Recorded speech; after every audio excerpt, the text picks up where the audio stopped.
The maximum value of cos alpha 1 into cos alpha 2 up to cos alpha n under the restriction of alpha 1 alpha 2 alpha n जो है 0 से π/2 के बीच में लाई करता है, right. और एक और कंडीशन दे रखा है cot alpha 1 into cot alpha 2 into cot alpha n equal to 1। तो इसकी वैल्यू मैक्सिमाइज करना है, तो जिसके मैक्सिमाइज करना है उसको हम लोग p से डिनोट कर देते हैं प्रोडक्ट को, cos alpha 1 into cos alpha 2 up to cos alpha n, right. तो देखो ये सारा जो है अगर फर्स्ट क्वाड्रेंट में तो सारा पॉजिटिव होगा, तो अगर इसका मैक्सिमम वैल्यू निकालो तो उसका स्क्वायर का भी मैक्सिमम वैल्यू सेम ही हो, तो उसका स्क्वायर का भी मैक्सिमम होगा। तो cos alpha alpha 2 up to क्या हो जाएगा कॉस अल्फ़ा n का होल स्क्वायर, इसका भी मैक्सिमम निकाल लो, ठीक है। तो वो भी मैक्सिमम देगा, जहाँ पे ये मैक्सिमम होगा तो ये अल्फ़ा स्क्वायर भी मैक्सिमम होगा। और उसके बाद एक कंडीशन दे रखा है, ये कंडीशन क्या दे रखा है, अगर ये कॉट है तो साइन और कॉस में कन्वर्ट करोगे तो cos alpha 1 divided by sine alpha 1 into cos alpha 2 divided by sine alpha 2 up to cos alpha n divided by sine alpha n equal to क्या हो जाएगा 1। तो अगर देखोगे तो ये cos alpha 1 into cos alpha 2 up to cos alpha n is equivalent to sine alpha 1 into sine alpha 2 up to sine alpha n हो लिख सकते हो ऐसे।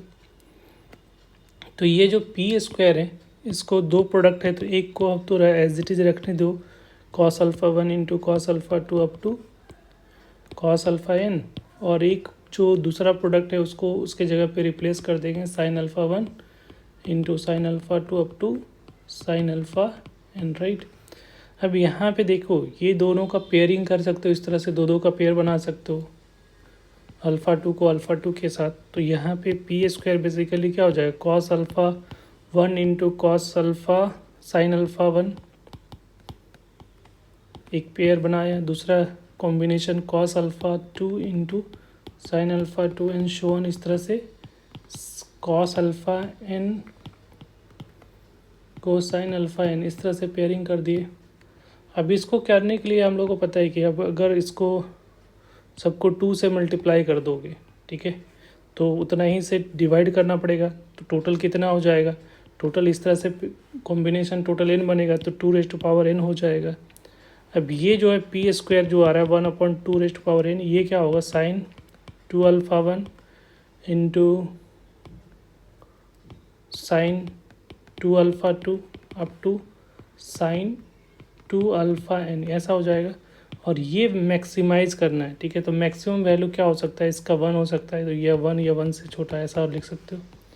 तो for maximum P square get maximum कब होगा जब सबका वैल्यू क्या हो जाए 1 हो जाए, ठीक है। तो मैक्सिमम पी स्क्वायर की वैल्यू 2n हो जाएगा, तो p की मैक्सिमम वैल्यू क्या हो जाएगा 1/2n पे power 1/2 that is equal to 1/2n/2 लिख सकते हो इस तरह से, राइट। तो ये मैक्सिमम वैल्यू होगा, और ये मैक्सिमम अचीव कहाँ पे होगा जब इसकी वैल्यू सबकी वैल्यू क्या हो जाए 2 alpha 1 equal to 2 alpha 2 up to 2 alpha n की वैल्यू क्या हो जाए π/2 हो जाए। इसका मतलब alpha 1 equal to alpha 2 up to alpha n की वैल्यू क्या हो जाए π/4। तो सबकी वैल्यू π/4 होगा, तो उस केस में जो है p की वैल्यू मैक्सिमम होगी, और वो मैक्सिमम वैल्यू 1/2n/2 हो जाएगा। तो यहाँ से करेक्ट ऑप्शन जो है वो ए है, तो A is the correct option. Thank you.